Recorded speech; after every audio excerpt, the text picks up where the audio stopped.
Welcome to the Mystical Motherhood Podcast. This is Chelsea, and I want you to create a happy family. I use my background in Western and Eastern medicine, birth, and ancient yogic practices to help the modern mother learn how to live a healthier life and create conscious children. This is your guide to fertility, conception, pregnancy, birth, postpartum, and the early childhood years. Are you ready to live the life of your dreams?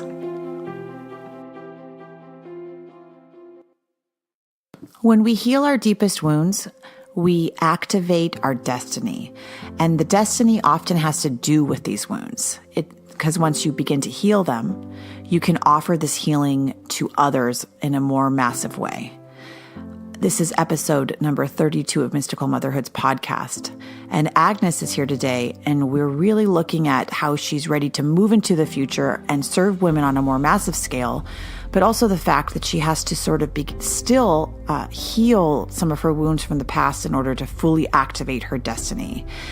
If you're a mother and you're working and you want to balance both the need for financial income and also your awakening process and spirituality, this is a really, really good show for you to listen to because we talk about how to work in both worlds.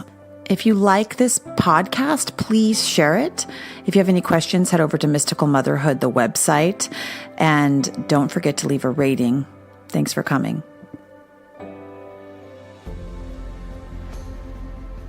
So when I read you, you know, and I don't know if you've ever seen like a movie scene where somebody's like standing and then around them the entire world is rushing at this really, really, really fast pace. It's like moving through you, like it'd be like thousands of ghosts, like that kind of an energy, like running around, and it's almost like you feel like you're missing something or you're grasping for it and it just like misses out of your hands.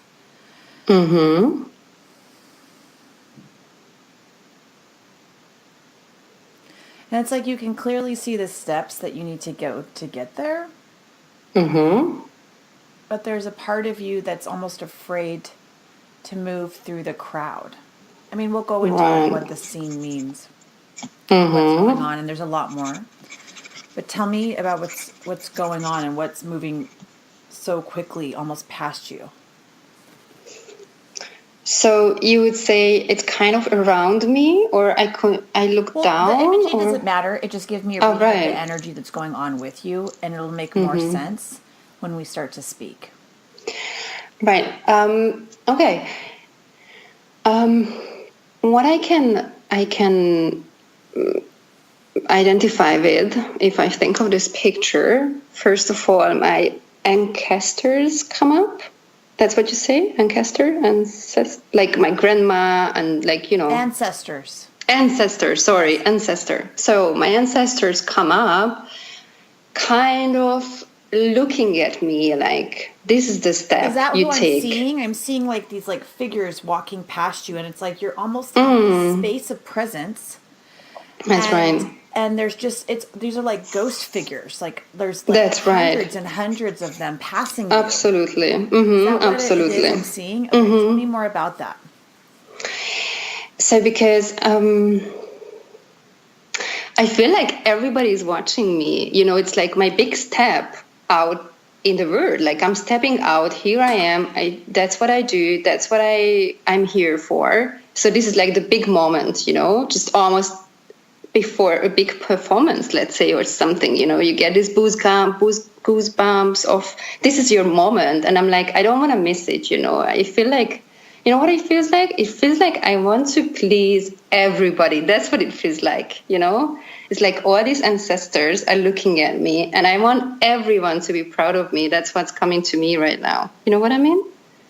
And you're standing tall, but you're not moving forward yet. You're almost kind of like in shock. Does it feel like you're about to hit your destiny or you're about to do something bigger and you're almost remembering what that is? Is that what's kind of happening for you? Absolutely. Okay. Because have you done a lot of clearing to get to this point? I have. I think I have, but obviously I feel there is more. Right. There's always more, but then you get to a point and you're like, oh, this is what I'm supposed to do.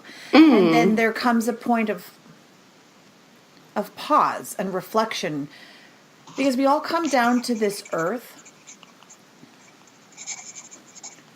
with a purpose and a mission. I mean, a lot of the world, I don't know, there is some sort of percentage, like maybe 22 million. I mean, maybe making that up, but I remember one of my teachers having a really accurate number of the amount of souls that come down to this earth, and they have a mission. Let's say, let's make a number like 25 million. Let's just make that number. I'm okay with that. Of that 25 million, only something like 5 to 10% will remember what their mission is.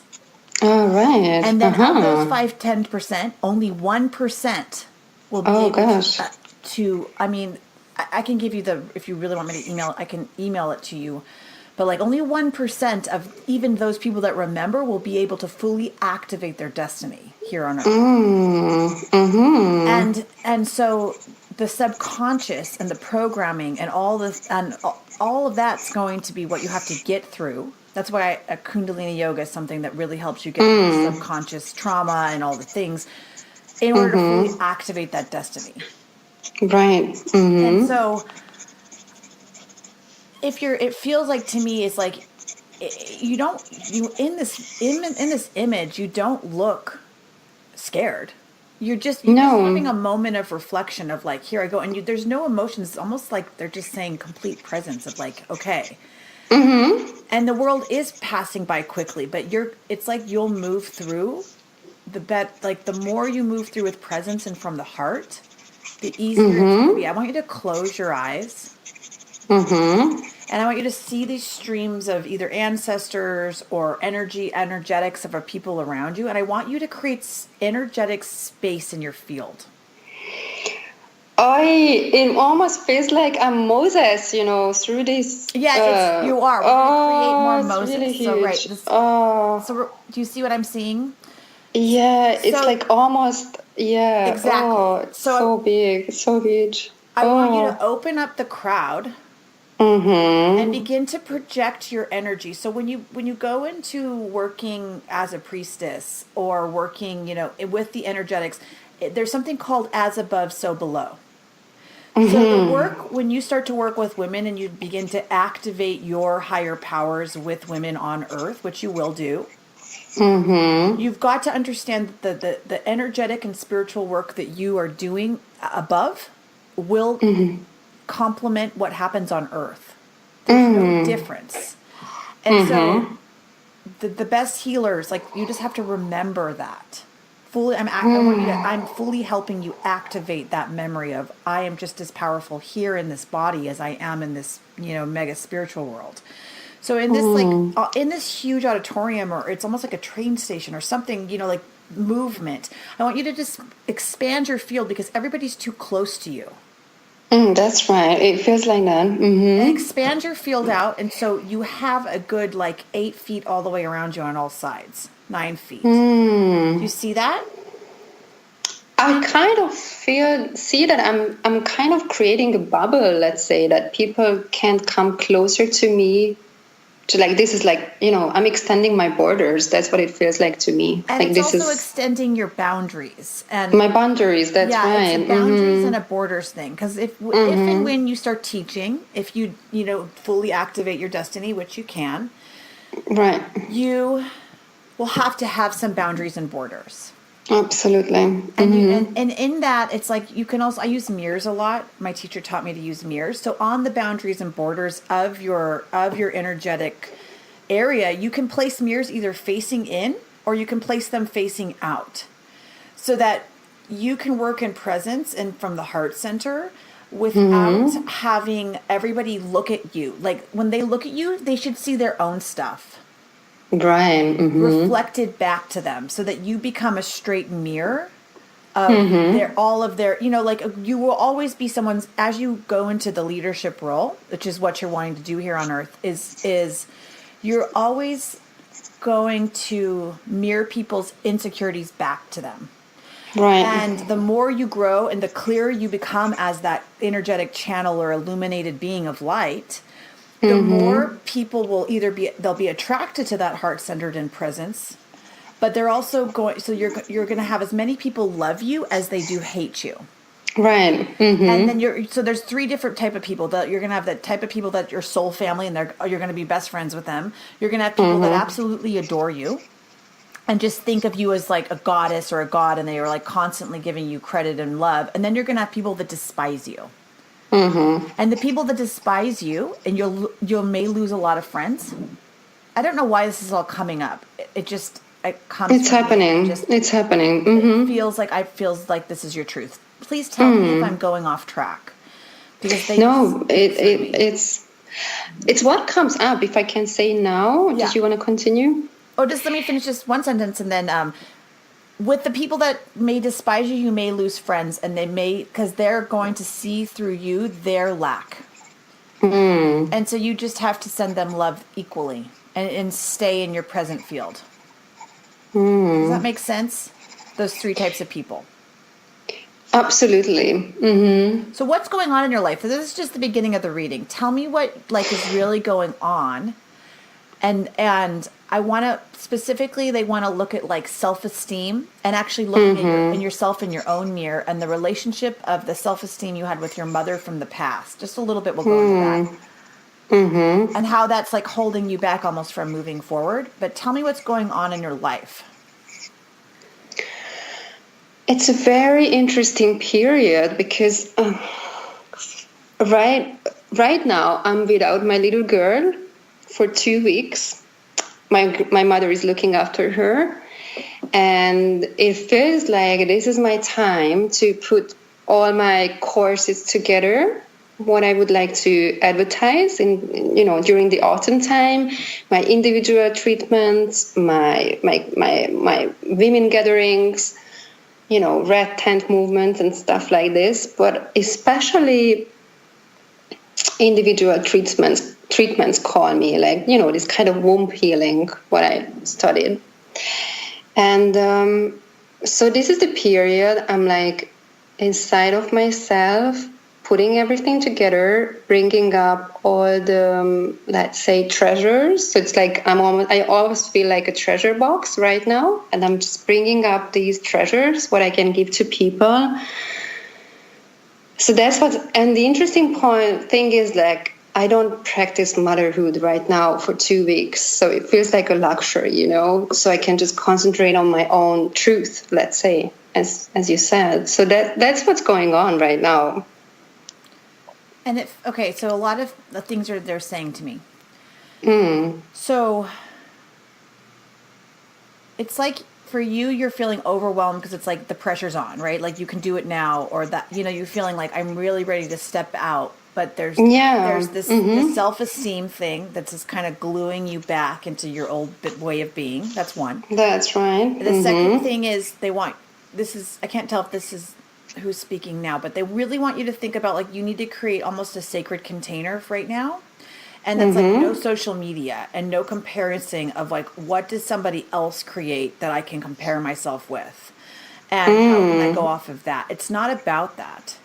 Like, so when I created Mystical Motherhood, it came out of my soul of, I don't know if anybody's creating anything like this. I've never looked. I mean, I don't follow anybody on social media that I would compare myself to. I don't even look. I don't put up anything that I wouldn't do myself or feel myself. Does that make sense? Absolutely. And so this actually, when they are showing me you looking in the mirror at yourself of creating something that can serve other women on this level, it's like you want to look at your past and your deepest wounds, because we all come into this. This is a lot of information I'm giving you, like 3 or 4 different subjects at once. That you have to go back and think about. But when we come to this planet and we choose our parents, and we're like looking down, which is something I can take you through, is like when you go down and you're choosing the womb and your parents, our biggest wounds and our biggest issues in our life that we come in, if we can heal those fully, we activate within our DNA the possibility of like fully activating our destiny, which is usually using our biggest wounds for our biggest triumphs. Does this feel accurate when we say this to you? Absolutely. So 100%. it's like you Yeah. need to, when you create this website, because you're offering, so what you're trying to do is you're trying to work in motherhood, but in a different way of like offering this as a creative aspect of yourself. Mm-hmm. So one way to really get your creativity going, so this is really practical things, and then we'll go back to all of that. You need to have a daily practice of a meditation. There's no option. There's no bullshit. The only way we're going to change this planet is through creativity. And if you don't have that kundalini and that Shakti energy running through you, you're not going to be able to, you'll be stuck in your subconscious stuff. And so in Mystical Motherhood, that book that you're going to have in the mail soon, there's a lot of meditations you can do. And I think for you, you should start the Adi Shakti. Adi Shakti. Yeah, it's ADI and then it's Shakti. And that's in there. And I can also email it to you. And I think it's on my website. Okay. That'll get it's one where you put your hands up, like your pointer fingers go to the sky. I have the book. I opened it, and this was the first image what I saw in it. Yes, so that's it opened right there. They're just amazing. Yeah, that's the one you're going to do. If you can do it for 31 minutes a day, it'll change your life. If you can do it for 11, start there. But when you have to start a practice that starts in the morning. Okay. And then from the morning period, that will be your most creative time. Okay. So you're going to take stepwise approach to creating this, plan of what you want to offer. And you're going to start with just 3 things. 3 simple things. Like, don't make it and then the other things you can add later, like women's group or whatever. But what are the 3 things you want to offer? And then you have to create a 5-year plan and a 10-year plan, or, at least a 5-year plan of but sorry, that's a little too far right now, but I always do 5-year and 10 years plans, but they will happen. But what can you get done in 2 weeks would make you feel creative and build your self-esteem up so that you can keep moving that crowd open. You can keep walking through all these people that are coming at you. Does that make sense? Because also with this, I'm sorry I'm jumping all over. They're just giving me so It's fine. I can follow you. Are you keeping up? Okay. I am. Also with this vision, going back to this immediate vision, salmon are a type of fish that swim upstream. They do things differently. So in this vision, you're kind of going against the crowd. It feels like that. Yeah. And so when you start to create this as a benefit for women all over the planet, or even small within your community, just know, always create space for that and space for yourself, and know you're going against the crowd. And that is how the planet's going to change those, because the only way the matrix will break is if we start to go against the crowd. And so stop. I don't know if you're looking on social media or if you need time to almost you need to just look at yourself in the mirror and what you came here to offer, and not how anybody else does it. Does that feel accurate when we say this to you? Absolutely. And I got this, it's interesting you're saying it, because I got this advice from my coach to look at other people, just to look at their websites and get ideas from them. Well, that's a good idea for design. For design. Creating a website, you want to look at websites, right? And you want to see how other people do it, and for sure. And you have to have, when you're creating a business or anything, you have to have, you have to have a reference point and be like, I like this website for the way it looks. But what I'm talking about is I know with women, there's a lot of comparison. Absolutely. And there's this thing of so deep. She has these followers, or I don't know. It feels this way to me. But that's going to lower your self-esteem, the competition. That absolutely. I struggle with this. Yeah, this is part of the self-esteem thing of not. It is. Is this okay? Tell me about what. Hold on. Let me see what they want to do. I want you to close your eyes, and I want you to go back in time to all the times you looked at friends or other people's lives as almost better than yours, or like the mean girl syndrome, like almost the separation between women. Does this make sense? Like, go back to the playground and tell me the first memories that come up of, did you have any groups of friends that maybe they left you out? Or go in your history, let's go through your memory banks of all the times you felt as the odd one, or the times that maybe girls left you out and you didn't feel like you were enough to be like the pretty one. Does that make sense, these memories? Absolutely. Tell me about that. Let's go. And then I want you to create a glass jar in front of you. And I want you to describe these memories to you, and we're going to put them in the glass jar. Okay, so what comes up is there is this scene that it's the kindergarten thing. I'm like 4, and we just moved into this little town, and I think everybody was already there by the time I arrived. So it's like I missed out 1 year, of this community thing. So like the group is together, but I'm like a little bit of an outsider coming in. And I think I kind of felt it through my whole kindergarten years, for 2 or 3 years. It feels really terrible, this, it feels like nobody wanted to play with me.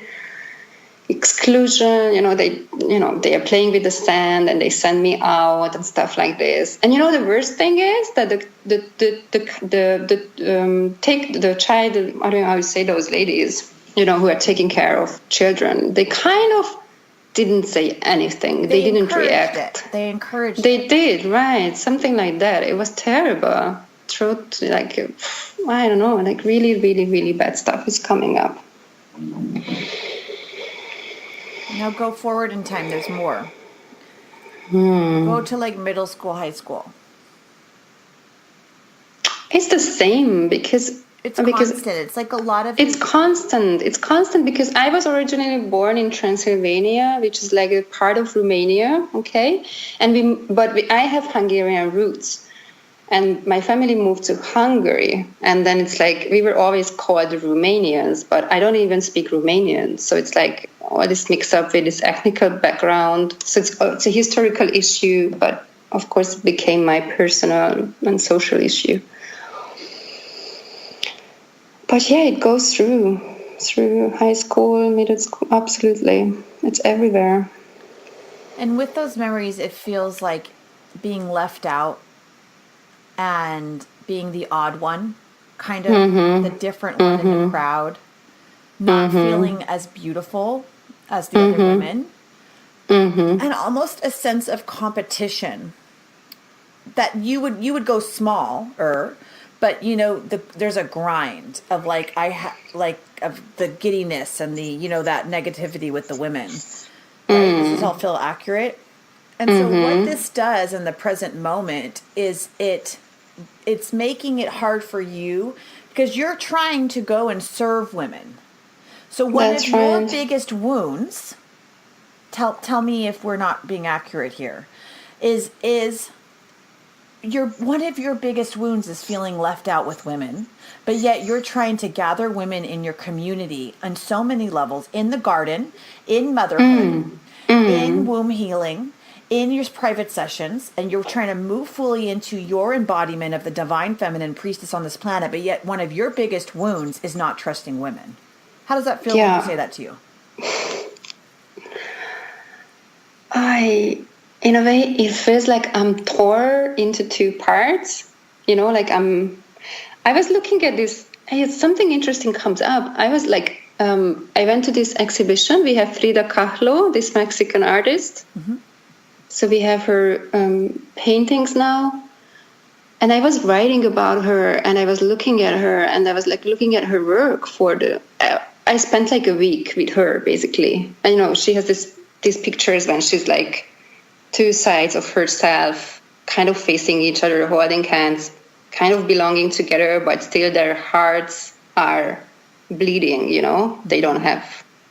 So I kind of feel like this, you know, like I'm like in two pieces or something. Well, Do you know what I mean? we're going to do a soul retrieval, okay? So I want you to look at all these memories. I want you to, every single member, we're going to ask your body to release these memories into this glass jar.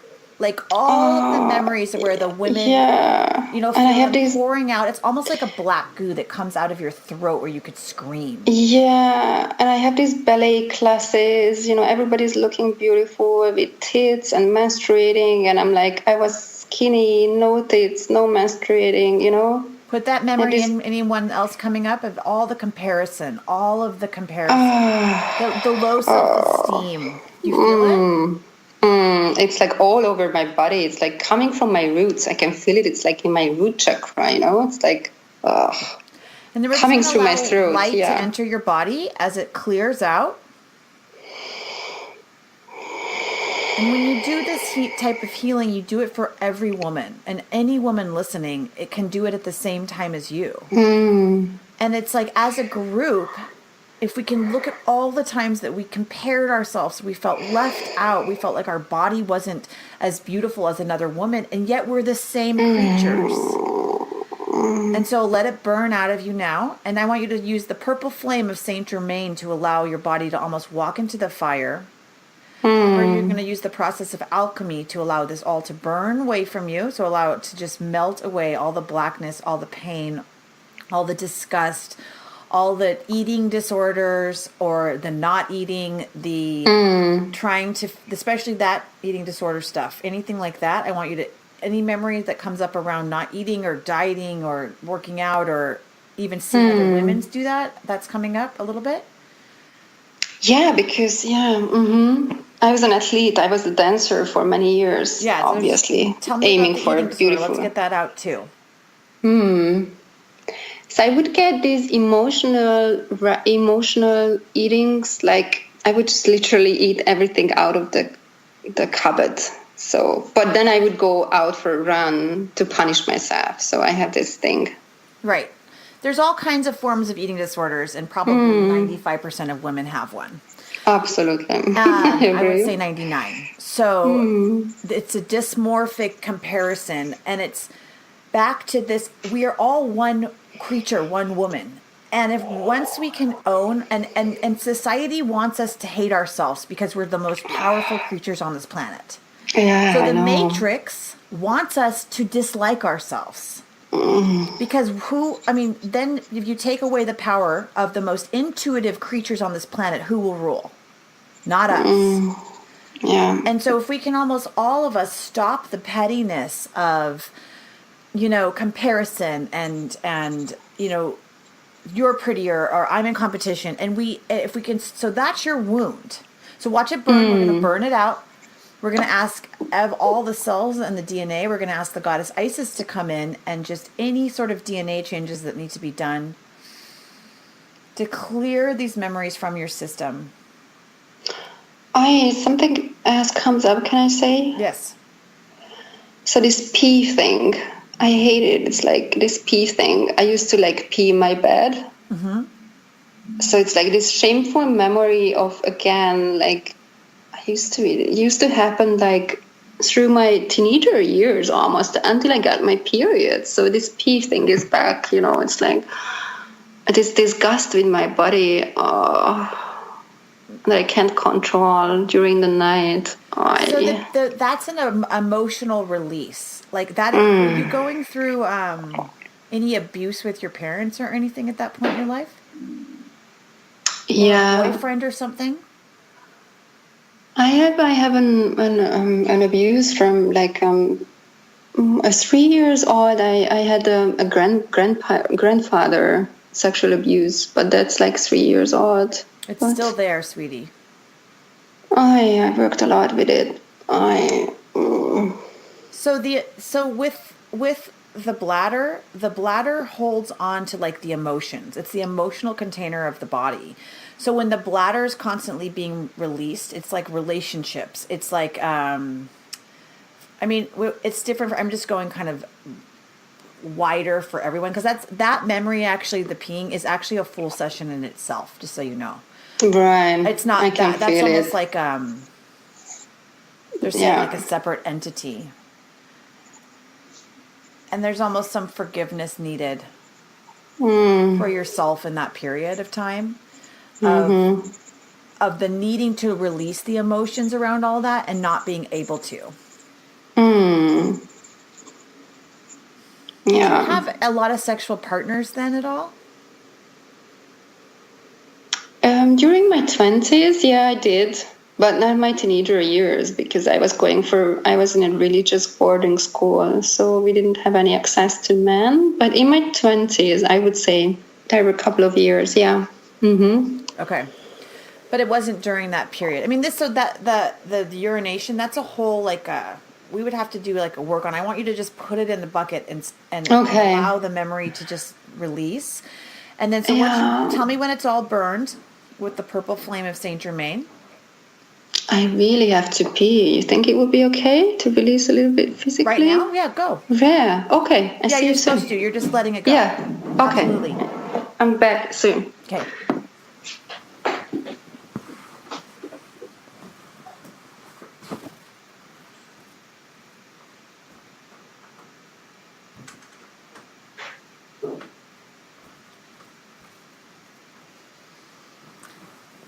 So while she's gone, whoever's listening, is when when you're doing energetic work, you know it's working when you release your bladder, because, or you have to go, or you have to maybe, it could be a subconscious, like say you're in a yoga class and you're holding a pose and you have to leave because you think you have to go. Don't go in that situation. But if you're doing some energetic work, like the type of work we're doing here today, so that she can release the self-esteem issues, you want to go and release your bladder, because you're going to release all that energy out. But if you're in a yoga class and you're holding a pose and you don't want to hold the pose, it's your subconscious that'll come up to say, I don't want to do this, I don't want to do this, and then you'll get up. Don't do that. Try to hold the pose. Okay, so she's back now. So use the element of, after you're done burning it all, I want you to imagine all these memories being cleared with water. And we're going to have Mother Mary and Mary Magdalene come in and clear the water, almost add some rose drops to it. And I want to see yourself drinking this rose water. They're asking you to drink the rose water. And then allow the wind to blow through you, just using the elements and grounding into the earth.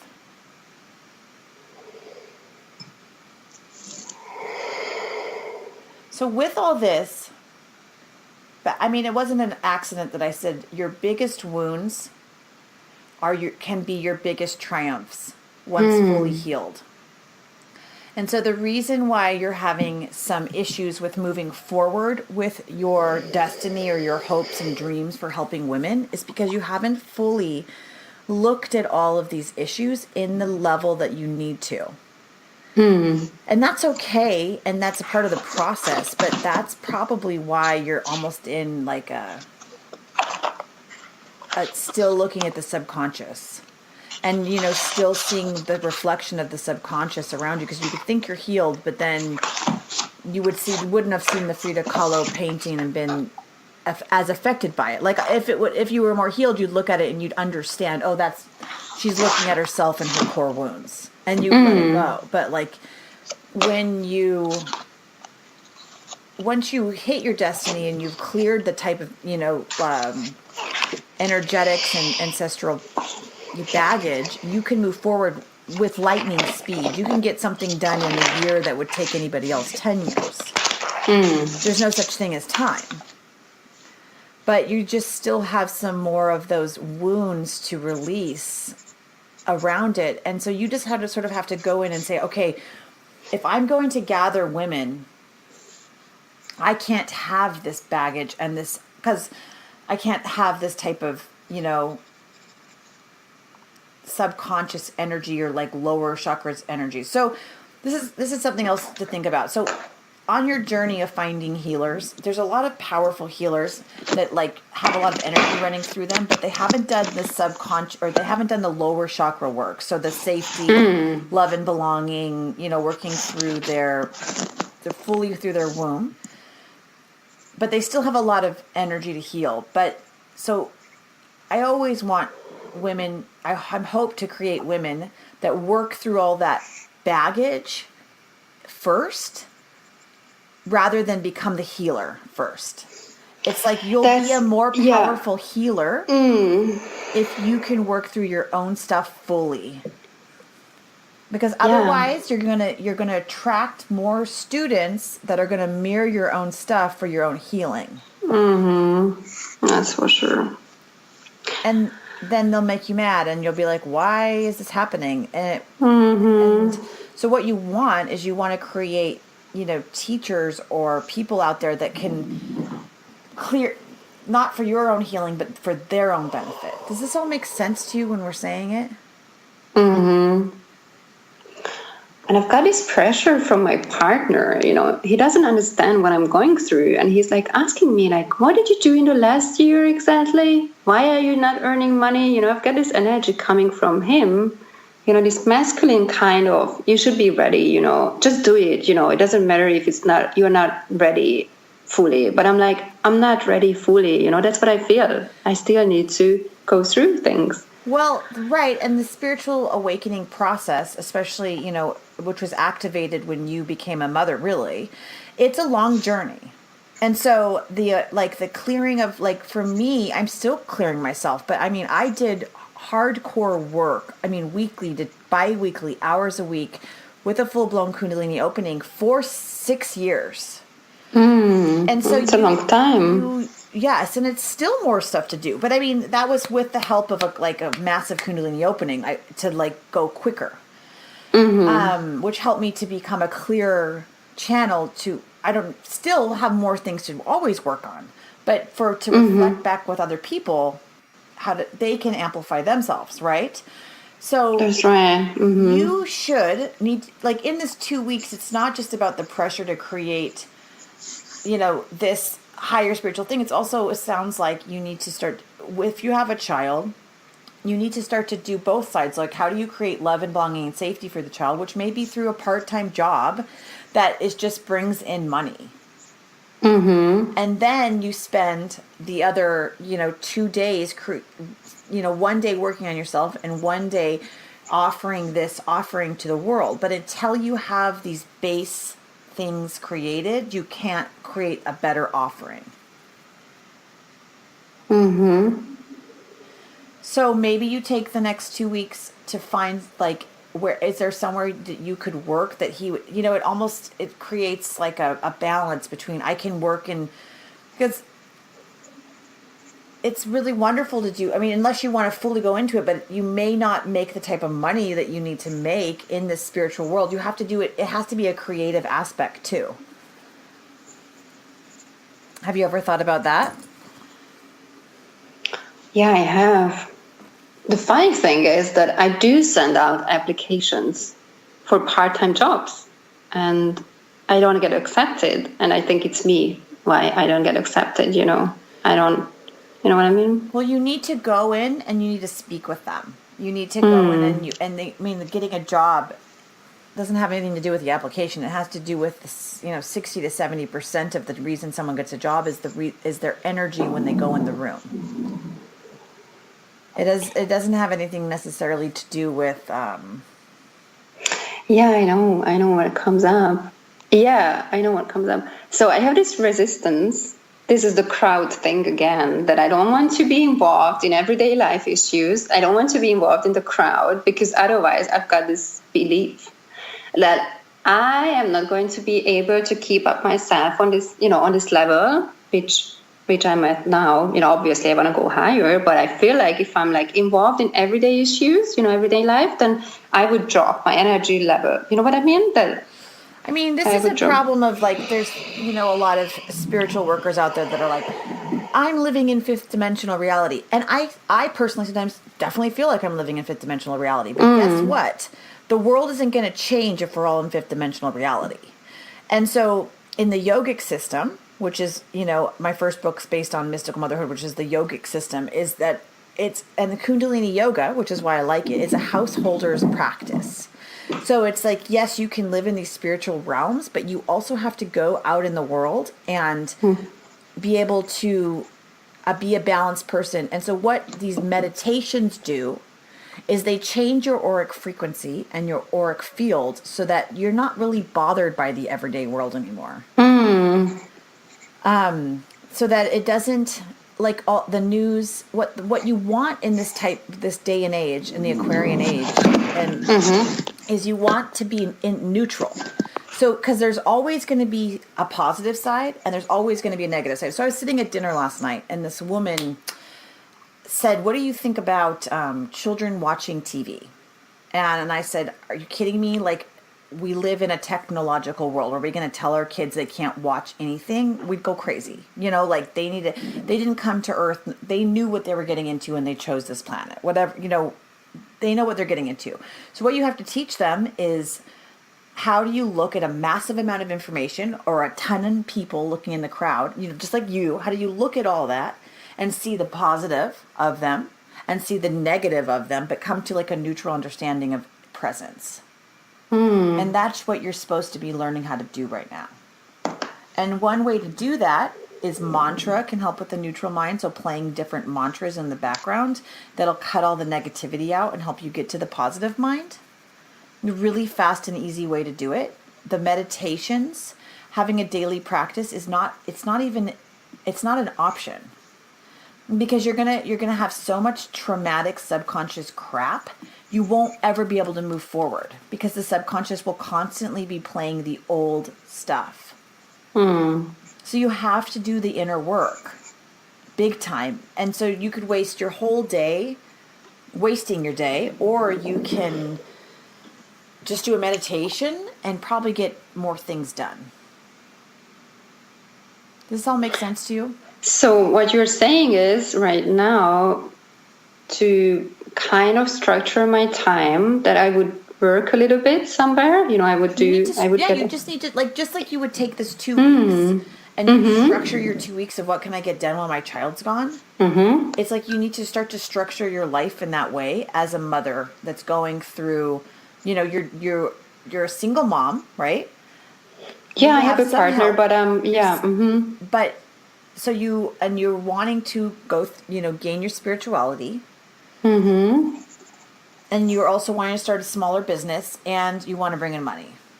That's right. So you need to do it as a stepwise process, just like you would look at the chakra systems. So I wouldn't start working with you. I would start from the bottom up. I wouldn't say, let's go to your 8th chakra and bring the angels in.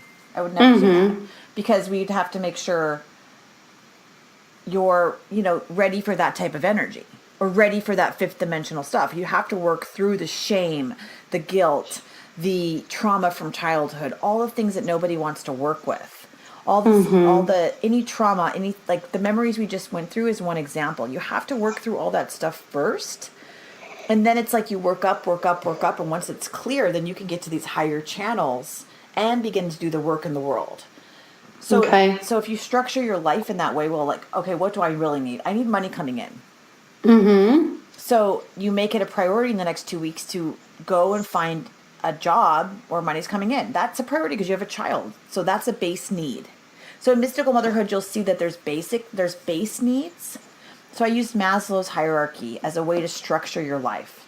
And in Maslow's hierarchy, there's base needs, and then there's safety needs, and then there's love and belonging, there's self-esteem, and then there's a fully self-actualized human being, which is only 1 out of 100, maybe 1 out of 1,000. That's fully connected to spirit and has all these other needs met.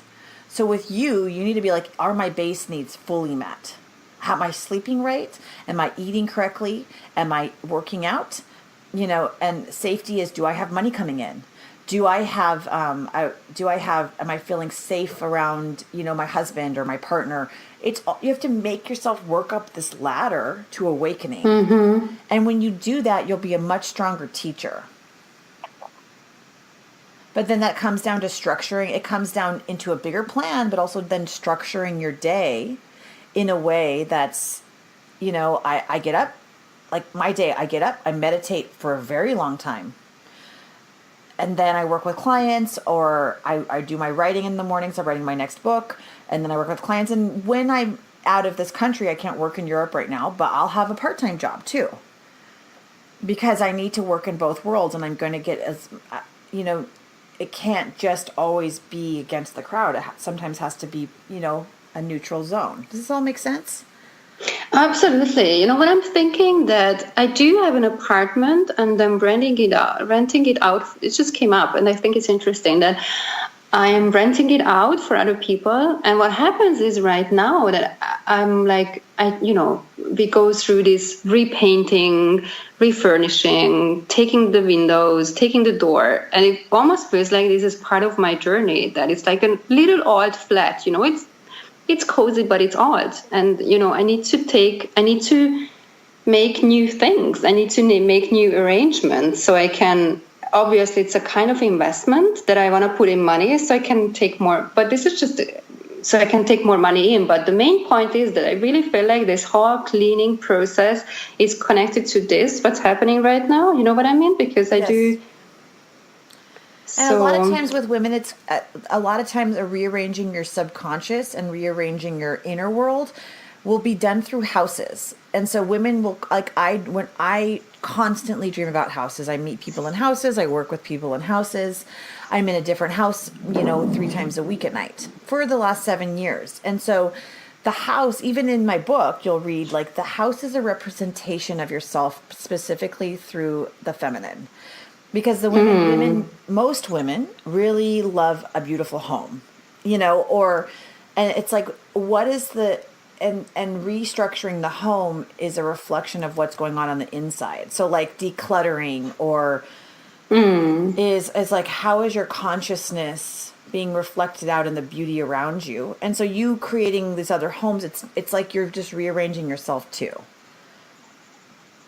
I did that in our home as well, but it's more visible in the other place because, we are changing the door, physical elements are being changed. So it's really accurate, I can really feel the energy change in that home. Yeah. Yeah, so your work is a daily meditation practice, so you can work through this stuff.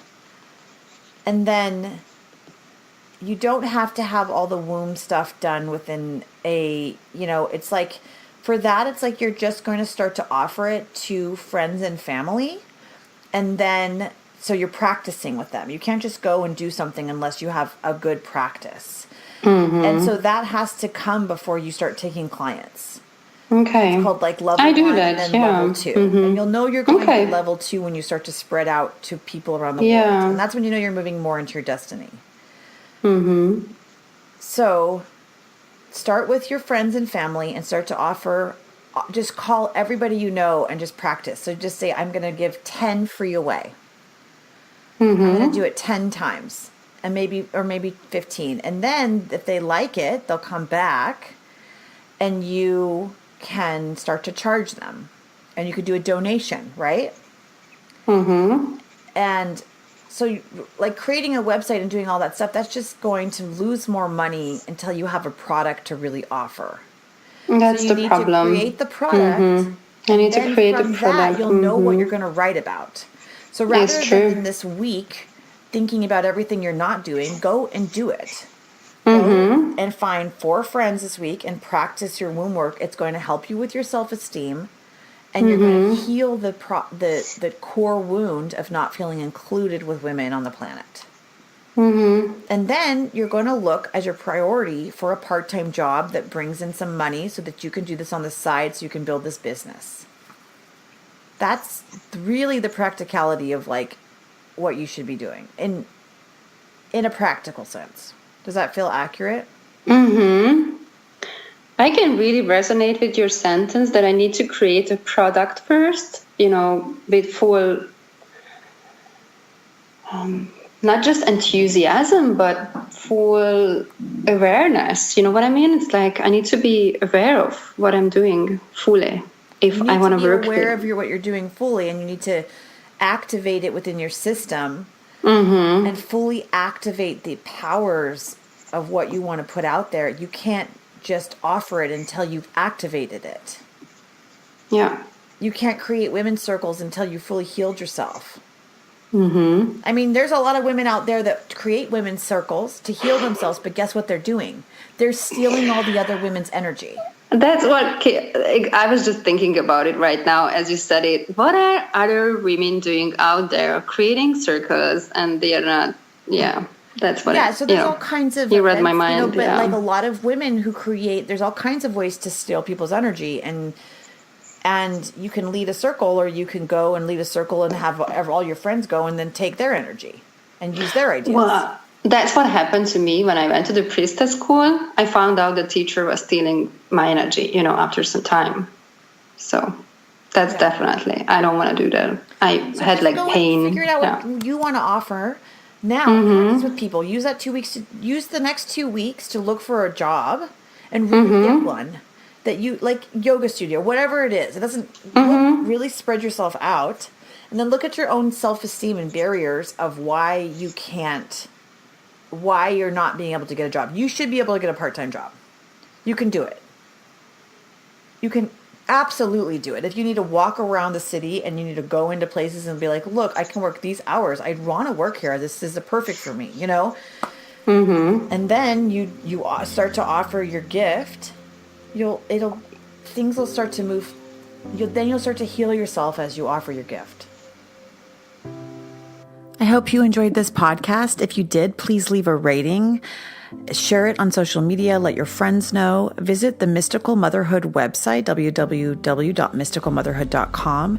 You can write me with any questions, any concerns. The book, Mystical Motherhood, is available on Amazon. Thanks for coming, and I'll see you next week.